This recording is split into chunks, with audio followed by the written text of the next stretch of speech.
మిమ్మల్ని వేడుకుంటున్నాను స్వామి.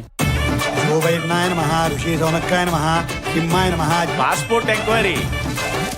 ఎందుకు నీ పెళ్ళి ఎప్పుడమ్మా? మా అందరినీ ఫారెన్ షిఫ్ట్ చేసి పెళ్లి కొడుకు దొరికినప్పుడు. ఏమంటున్నారు మన పెద్దోళ్ళు? కట్నం క్యాష్ రూపంలో తీసుకోమంటున్నారు నాన్న. ఆన్లైన్ లో తీసుకుంటే జిఎస్టీ ట్యాక్స్ కట్ అవుతుంది అంటున్నారు. మహానుభావులు.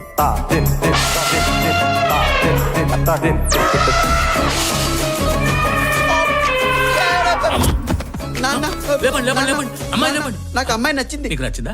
2 కోట్లకు 1 రూపాయి తక్కువైనా నేను యాక్సెప్ట్ చేయాలి. సర్లే ఎన్నెన్నో అనుకుంటావు. మనకు ఇంకో పక్కన దొరికాడు. అమ్మాయి బాగుంది కదా సార్? అవును. నంబర్ కావాలా? పెళ్లి చేసుకుంటే నీలాంటి క్వాలిటీస్ ఉన్నోడిని చూడమని మా ఇంట్లో వాళ్ళకి చెప్పాను.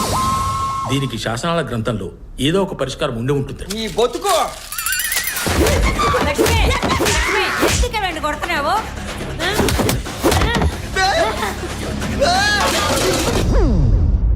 ఇలాంటి సమస్య ఉప్పెన సినిమాలో ఆశకి బేబమ్మకి ఎదురైతే వాళ్ళు ఏం చేశారో తెలుసా? తర్వాత వాళ్ళ నాన్న ఏం చేశాడు తెలుసా?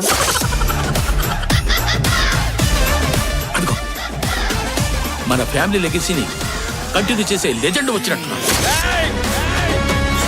తేడా వస్తే ముక్కలు ముక్కలుగా నరికి కుక్కర్లో ఉడకబెడతా.